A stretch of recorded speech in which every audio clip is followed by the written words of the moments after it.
Serge Saada et Jean-François Ross de Culture du Cœur, avec qui je m'entretiens à l'instant. Bonjour, messieurs. Bonjour. Merci d'être avec nous ce soir. Vous avez eu une longue journée aujourd'hui, formation sur la médiation culturelle. Comment ça s'est passé? Mais très bien. En fait, contre toute attente, plus de 30 personnes étaient présentes. Des gens de milieux assez diversifiés, du milieu communautaire, des artistes, d'institutions aussi, d'organismes, de centres de santé, qui venaient tous à la fois pour confirmer l'idée que la médiation culturelle est un formidable outil pour soutenir les publics vers l'accès, notamment l'accès à la culture, vers la sortie culturelle. Alors donc confirmer cette idée, ou bien simplement pour découvrir en quoi consiste la médiation culturelle. Puis la médiation culturelle, ça se destine à qui, en fait? Alors, l'idée, c'est d'amener un certain nombre de publics qui seraient éloignés de certaines pratiques culturelles. Alors, des pratiques culturelles qui sont diffusées par les lieux officiels et qui n'osent pas, pour plein de raisons. Je vois Jean-François rire, mais c'est pas grave, ouais. Parce qu'on est un petit peu fatigué aujourd'hui et on essaye de défendre un discours qui a une valeur aussi politique. Non, mais prenez le moment. Oui. Bon. Parce que... Pardon, Serge. Mais tout le monde, si je reprends, tout le monde peut faire de la médiation culturelle. Tout le monde peut être un passeur de culture, n'est-ce pas? Moi, c'est l'idée que j'ai, puis je voudrais valider avec vous, les experts en la matière. Ce qu'il faut comprendre, c'est que c'est surtout... Écoutez. Ce qu'il faut comprendre, c'est que Culture du Cœur n'est surtout pas une billetterie. Ce n'est pas... Mais si on parle de Culture du Cœur, en fait, c'est né en France, puis maintenant c'est rendu en Estrie. On va y arriver. Alors, je vais vous dire pourquoi. Parce que je crois que ce qui est fondamental, c'est que... Oui, mais c'est pas possible parce que j'essaie de construire, au bout d'une journée de 14 heures d'intervention, un discours cohérent. Oui. Et donc, je pense que ce qui est fondamental dans la médiation culturelle, c'est qu'un certain nombre de publics, pour des raisons qui sont étranges, se sentiraient exclus de certaines pratiques culturelles. Et le rôle du médiateur culturel, parce que s'il commence à rire derrière la caméra, ça va être un peu plus compliqué. Le rôle du médiateur culturel est de créer une passerelle entre ces publics dits éloignés de certaines pratiques culturelles et la culture, et leur permettre, selon des protocoles qu'on essaye de mettre en place les plus simples, leur permettre d'avoir accès à toute forme de diffusion culturelle. Et surtout, je pense qu'il y a un point de vue qui est très intéressant, c'est que la médiation culturelle doit se faire sur la reconnaissance de la culture de l'autre. C'est-à-dire de ne jamais nier qu'il y a une culture existante et que cette culture existante, il faut la reconnaître pour créer une passerelle entre une culture qui est diffusée dans les lieux identifiables, que ce soit des musées, que ce soit des théâtres, que ce soit tout type de lieu officiel, et de permettre de construire un pont. Le pont me fait rire parce que je n'ai pas arrêté de parler de pont entre un pont à deux rives, une rive qui est celle des habitudes de l'individu, d'une pratique qui devient de plus en plus constellaire. Ce lieu-là en est la preuve, c'est-à-dire qu'il y a un nombre important de cultures qui émergent de façon spontanée en dehors de l'officialité. Et je crois que ce que j'ai défendu aujourd'hui est très adapté à ce lieu. C'est l'idée qu'il y a un rapport entre la culture dite spontanée, la culture des individus, un rapport entre une culture qui est véhiculée dans les lieux, sans forcément qu'il y ait d'opposition entre le lieu officiel et la culture de l'individu. Voilà. Puis quand on disait qu'effectivement, au-delà du passeur, là, que tout le monde puisse être un médiateur, en fait, l'idée, c'est comme l'amène Serge, c'est de sortir qu'il y a une culture pour les autres, enfin ceux qui ne vont pas traditionnellement dans les salles, et puis il y a une culture pour ceux qui ont de l'argent, pour ceux qui traditionnellement vont dans ces lieux que souvent dit Serge, sacralisés, où on ne pénètre pas dans le centre culturel parce que ça fait 10 ans qu'on n'a pas mis les pieds, on ne va pas au théâtre du Granada à Sherbrooke, ou on ne va pas à l'opéra parce que ce n'est pas pour moi. C'est de sortir de ce schéma-là, en fait, de partir de l'idée que tout le monde, c'est un droit comme le reste, et c'est vraiment extraordinaire de permettre au fond à des publics qu'on n'a pas intéressés ou à qui on n'a pas donné ce droit de pénétrer dans ces salles, dans ces galeries, dans ces musées, et donc de vivre tout ce qu'on peut vivre autour de la culture. C'est donc la mission de Culture du Cœur. Oui, puis pour tout à ceux fait. qui ne connaissent pas Culture du Cœur, comment ça fonctionne concrètement? Comment ça marche? En fait, l'idée, c'est... Alors, il y a une première médiation là, entre le milieu social, au sens large, parce que ça peut être le milieu de la santé, ça peut être le milieu de l'employabilité, ça peut être évidemment les travailleurs sociaux qui interviennent dans les organismes communautaires, dans les centres d'accès à l'emploi, etc., en santé, enfin, tout azimut. Donc, il y a là les milieux sociaux, et puis il y a des organismes culturels, des entreprises culturelles qui ont des sièges vides, qui bonhomme à l'an, au cours de l'année, il y a des centaines, voire des milliers de sièges qui sont inoccupés par personne. Et en fait, comment fonctionne Culture du Cœur? L'idée, c'est de mettre à disposition ces sièges, ces places, ou une invitation à un lancement d'une exposition qui, grâce aux travailleurs sociaux, qui devient médiateur culturel, va offrir, et ça c'est très important, va offrir un libre choix et donc un accès gratuit à ces lieux en parlant et en choisissant dans une série de propositions une sortie culturelle. Donc voilà le mécanisme qui est simple, qui est extraordinaire, mais on s'est rendu compte par exemple à travers la petite expérience qu'on vient de vivre à Sherbrooke que en quelque temps, parce que le médiateur est tombé malade dans un organisme d'aide alimentaire, en quelque temps, du jour au lendemain, pour un billet donné, il y avait un taux d'utilisation sur 10 billets de plus de 5 billets. Donc en fait, 10 billets donnés, entre 5 et 6 billets qui étaient effectivement utilisés. Et en l'absence du médiateur, tout d'un coup, moins de 1 billet était utilisé. Donc ça démontre bien que ce n'est pas parce qu'on a une entrée gratuite, une invitation à un spectacle, on tient beaucoup à cette notion-là d'invitation, qu'on va aller au spectacle. Il faut pénétrer un lieu qu'on ne connaît pas, il faut s'y préparer, il faut avoir intérêt, il faut avoir choisi un spectacle en toute lucidité. Et c'est ça qui va faire en sorte que tout d'un coup, la sortie devient possible, ça devient magique, ça devient un besoin, ça peut devenir un besoin alors qu'on l'avait complètement écarté de notre vie. Avez-vous des retours, justement? Ça fait plus de 10 ans en France que ça existe. Puis ici, les gens qui, justement, ont vécu l'expérience d'avoir un billet, de voir un spectacle peut-être pour la première fois, comment ça se passe? C'est-à-dire que pour des personnes qui se sont interdits certaines pratiques culturelles, c'est déterminant pour eux de franchir le seuil déjà, d'arriver dans un lieu et de se dire « ce territoire m'appartient ». Ce territoire, c'est un territoire dans lequel je me sens légitime, alors qu'on m'a interdit pendant une certaine période de ma vie, c'est pas... Personne n'a interdit. C'est les représentations des individus, le fait qu'on vit dans des mondes de plus en plus stigmatisés, compartimentés, qui font que certaines personnes vont s'interdire le franchissement même du lieu et vont, pour plusieurs raisons, se sentir à vue, se sentir perçus d'une certaine façon. Et dès l'instant où les gens retrouvent confiance, c'est extraordinaire comment tout s'enchaîne. C'est-à-dire le fait que le contenu même de la représentation est simple, que la personne n'a plus cette idée d'elle-même comme étant incapable de comprendre ce qui se passe sur le plateau, de comprendre un univers artistique, et comment elle parvient d'une certaine façon à dépasser tout ce qui serait stigmatisant pour elle. Donc ça parle d'estime de soi, ça parle de capacité à investir un nouveau territoire, ça parle de capacité aussi à établir un dialogue et retrouver une relation avec des univers artistiques les plus divers.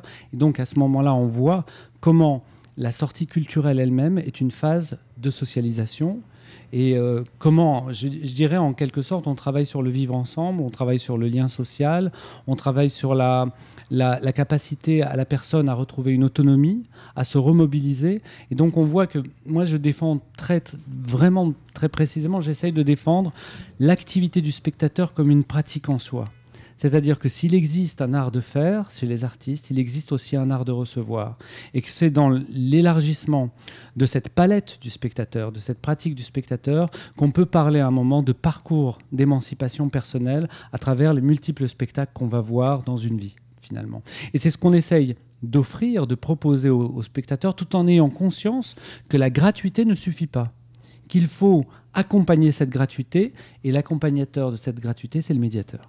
Donc, il y a une façon de faire un retour sur l'événement, sur l'expérience vécue.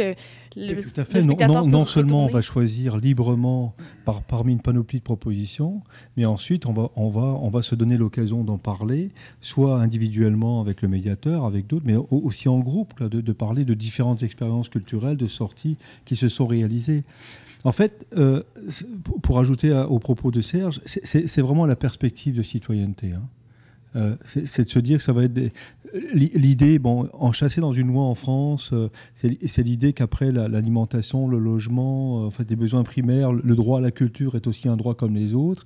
Ici, au Québec, on a une loi sur la lutte à la pauvreté qui reconnaît que l'accès aux loisirs et à la culture sont fondamentales dans le cadre de la lutte à la pauvreté et à l'exclusion. Donc, c'est cette idée de dire, OK, pour favoriser la participation citoyenne, l'accès à la culture est fondamental. Hein, et c'est cette perspective-là qui doit, à mon avis, intéresser à la fois les milieux sociaux, économiques, en fait, au-delà du milieu culturel en soi. En fait, tout passeur, tout médiateur de différents secteurs qui pourraient effectivement favoriser cette sortie qui n'existe plus dans la vie quotidienne, quoi. Puis, que pensez-vous, en fait, parce qu'il y a des gens défavorisés, que sortir pour s'en sortir, en fait, hein? C'est le titre que je retenais, mais il y a aussi des personnes qui ne sont pas défavorisées nécessairement, hein, qui sont d'une classe sociale à part, mais qui ne fréquentent pas les lieux culturels. Est-ce qu'on peut avoir une forme de médiation? Oui, c'est une question fondamentale que vous soulevez, c'est-à-dire qu'il y a un certain nombre de personnes qui ont les moyens économiques et pour des raisons symboliques, ne vont pas s'autoriser à fréquenter ces lieux. Il y a aussi des questions, c'est que peut-être les lieux se sont un peu isolés des publics. Moi, je parle souvent de cette question du « c'est pas pour moi », mais c'est fondamental ce que vous venez de relever parce que c'est l'idée même que en voulant pratiquer une forme de discrimination positive, vous savez ce terme, les Français inventent ces termes quelquefois qui sont très complexes, eh ben, on pourrait aussi stigmatiser les personnes en disant, et je pense que ce type d'action fait révéler finalement que les publics issus du champ social ne sont pas une catégorie spécifique, ne sont qu'un miroir concentré du monde, ne sont que représentatifs, le reflet de la société. Et donc, il y a en effet un certain nombre de personnes qui ont largement les moyens économiques et pour des raisons qui sont parfois similaires, vont s'interdire la fréquentation des lieux. C'est-à-dire que ces personnes-là ont l'idée que ce n'est pas pour eux non plus. Et parfois, on se rend compte que c'est une classe moyenne un peu éclairée qui a les moyens de fréquenter, les moyens symboliques, on va dire, de fréquenter, et les moyens aussi, je me permets de reparler d'estime de soi, c'est-à-dire qu'ils sont plus habitués. Et donc, ils vont créer des modes de reconnaissance entre eux, etc., un certain nombre créer un entre-soi qui vont bien les sécuriser. Je pense que les lieux culturels ont vraiment besoin de nouveaux publics qui vont créer cette part d'intranquillité dont chaque artiste a besoin pour motiver même leur créativité. Et aussi la médiation est un espace non officiel. C'est ça qui est extrêmement important. On n'a que des lieux officiels. On a l'impression que les publics aujourd'hui, entre une culture élitaire et une culture véhiculée par les masses médias, il n'y a rien à l'intérieur. Entre le j'aime ou j'aime pas, il n'y a rien à l'intérieur. Entre la culture cultivée et la culture des loisirs, il n'y aurait rien à l'intérieur. Or, il faudrait qu'il y ait beaucoup plus de circulation entre tout ça. Je pense que c'est ce qu'un lieu comme celui-ci défend, d'une certaine façon, pour qu'il puisse y avoir appropriation et pour qu'en même temps, on ne présente pas la culture comme quelque chose, un parcours obligé. La culture n'a de sens que si elle a de sens pour les individus, que si elle s'inscrit dans un récit pour l'individu, qu'elle fonde un récit en tout cas pour la personne qui fréquente le lieu. À partir de ce moment-là, on peut tout se permettre. À partir de ce moment-là, on peut se permettre d'avoir des rapports très simples. À partir de ce moment-là, on peut se permettre de troquer des cultures différentes à partir de représentations aussi différentes. Voilà, c'est ce qu'on essaye de défendre autour de 3 axes qui nous semblent fondamentaux: gratuité, autonomie de la personne et libre choix. Mais ces 3 axes posent vraiment des questions aux médiateurs sociaux, culturels, qu'on essaye de rendre culturels en fait en même temps. C'est de se dire, à partir de quand la personne a vraiment un libre choix. Il y a une chose qui me semble fondamentale, c'est qu'on ne veut pas laisser aux médias la médiation. C'est parce que les médias réussissent en termes de médiation, parce qu'ils confondent médiation et communication. Donc ils arrivent avec une avalanche d'informations à faire venir un certain nombre de publics. Mais laisser aux médias la médiation, c'est ne pas laisser un espace de réponse au spectateur. C'est-à-dire un espace où le spectateur peut dire « je n'aime pas ». Mais pas s'arrêter là. Je n'aime pas parce que j'aime pas ce qui se raconte. Ce qui nous amène aussi à ce que tu soulèves souvent, au mauvais médiateur qui va dire ça, voilà, ce spectacle, c'est pour toi. Ben non. Non, regarde, il y a toute cette panoplie de spectacles et on choisit ensemble. Tu choisis en fait une forme de spectacle. Alors parfois on peut allumer quelques lumières. Là, peut-être que la première fois tu regardes, sais-tu que ce spectacle va durer 3 heures, qui va se passer ainsi, etc. Et puis, mais il n'y a pas à dessiner, de dire, il n'y a pas à partir du principe parce qu'il y a non-culture qu'il y a un spectacle qui n'est pas pour toi. Donc, culture du cœur, là, par rapport à ta question précédente, là, où est-ce qu'on en est en Estrie, donc, en fait, on a mené une expérience pilote l'année dernière qui a permis quand même, sur 4600 propositions de sortie, de réaliser avec 2300 sorties culturelles, c'est extraordinaire, et puis de recevoir déjà des témoignages extraordinaires de personnes qui n'étaient pas allées au théâtre, qui n'étaient pas allées à un spectacle depuis une dizaine d'années, qui ont retrouvé le goût de sortir en famille, de s'organiser avec leurs voisins pour un transport et pour ressortir, de voir des personnes seules mangeant à la chaudronnée, qui est une table alimentaire en alimentation, inviter un voisin de table pour aller sortir la semaine suivante. Donc, au fond, on est en train... On se rend bien compte là qu'il y a tout le lien de socialité qu'on est en train de reconstruire, quoi. Hein, et ensuite d'en parler le lendemain, en fait, de dire, OK, la sortie, là, devient vraiment le levier pour se retrouver en tant que citoyen, j'en fais partie de cette société. Est-ce que vous croyez qu'avoir davantage, une plus grande place, en fait, à l'art et la culture dans l'éducation, ce serait une bonne façon de faire que les citoyens s'approprient la culture davantage? Oui, je pense aussi. Et peut-être, alors, je pense qu'au Québec, vous n'avez pas peut-être ce problème que nous, on a en France. C'est la position qu'on donne à la culture, c'est-à-dire la valeur patrimoniale que l'on donne à la culture comme un parcours obligé. Je pense que c'est aussi se dire qu'il n'y a pas d'un côté une culture légitime et d'un autre côté une culture illégitime. Et à partir de ce moment-là, on arrivera à intégrer. Il y a une question qui se pose aujourd'hui, c'est avec la multiplication des médias, la multiplication des écrans en général, est-ce qu'on a un enseignement qui est représentatif de cette multiplication des écrans? Est-ce qu'on donne les moyens aux futurs étudiants de décrypter un écran, vous savez, on ne nous laisse pas le temps de réponse. On nous laisse pas, ce ne sont pas des machines à penser tout le temps, les écrans. Alors que finalement, peut-être qu'une pièce de théâtre, la lenteur sur le plateau, permet de penser, quitte à s'ennuyer. Voilà. Mais je pense qu'on n'a pas forcément, pour répondre à la question, je pense qu'on n'a pas forcément un enseignement aujourd'hui qui est représentatif de cette explosion totale du numérique et des médias, pour nous permettre justement de nous réapproprier, de ne pas laisser les œuvres, quelles qu'elles soient, parler toutes seules. Alors, on en est arrivé aujourd'hui à des raisonnements très politiques à certains moments. C'est qu'on s'est dit, finalement, peut-être que nos élus ont un peu peur que les citoyens reprennent, en reprenant le discours critique, en acquérant finalement les outils pour pouvoir critiquer une œuvre, en puisent une certaine force de contestation, une certaine force de remise en cause de l'équilibre même de la société. On pourrait aller jusque-là. Ce n'est pas forcément révolutionnaire de dire ça, c'est-à-dire ça parle aussi de citoyenneté, de reconquérir le champ de la citoyenneté, c'est reconquérir le champ du discours critique.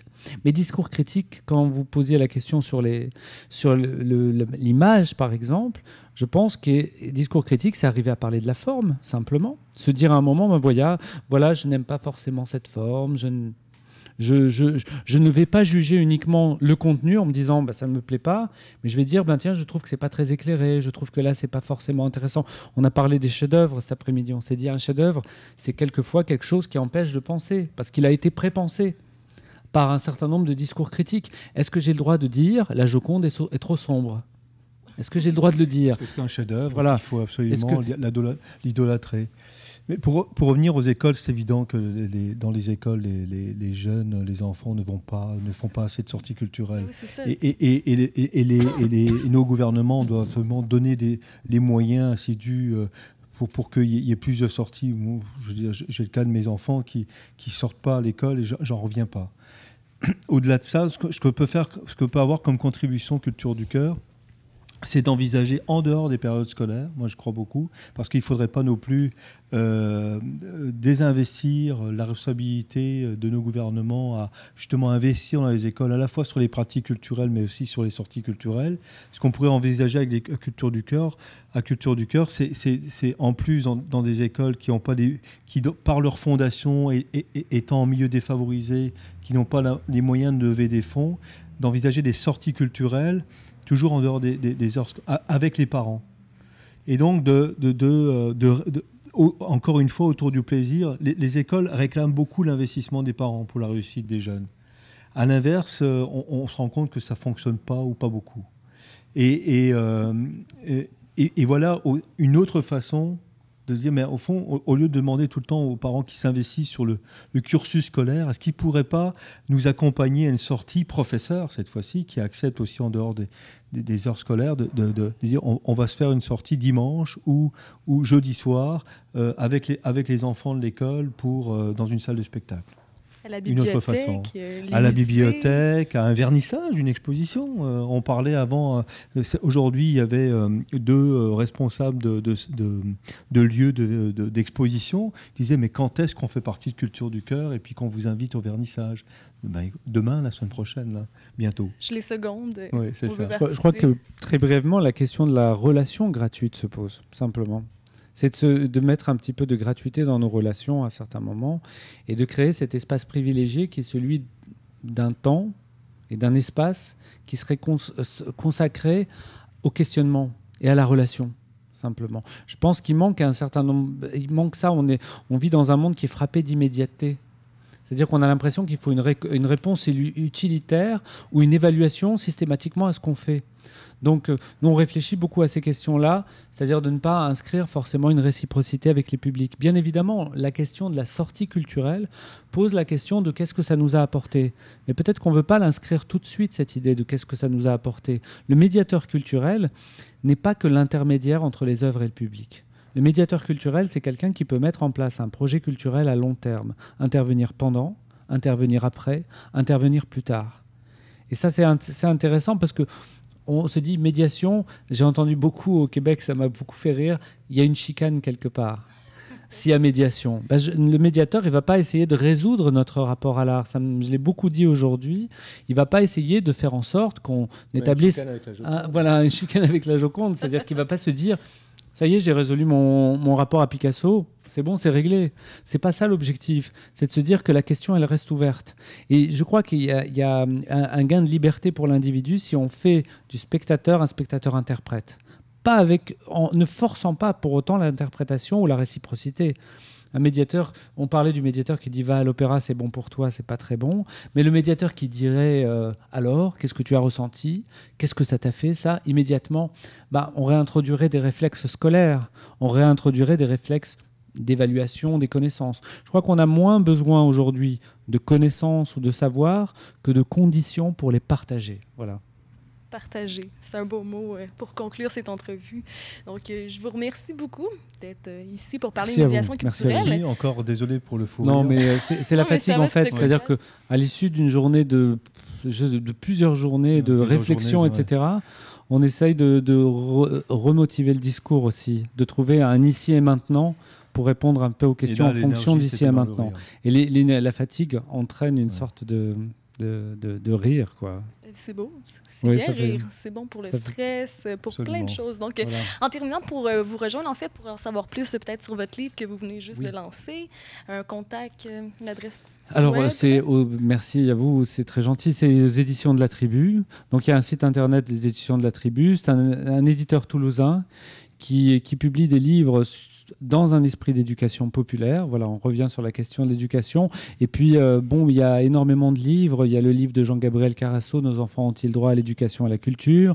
Le livre de Jean-Claude Valac, La culture pour qui? Il y a le mien, Et si on partageait la culture? Au Québec, il faut dire qu'on le tient à disposition à Culture du Cœur Antenne Estrie, donc directement auprès de Culture du Cœur. Il suffit sur Internet de taper Culture du Cœur Québec et vous allez retrouver les coordonnées. Donc on a quelques exemplaires qu'on peut mettre à disposition.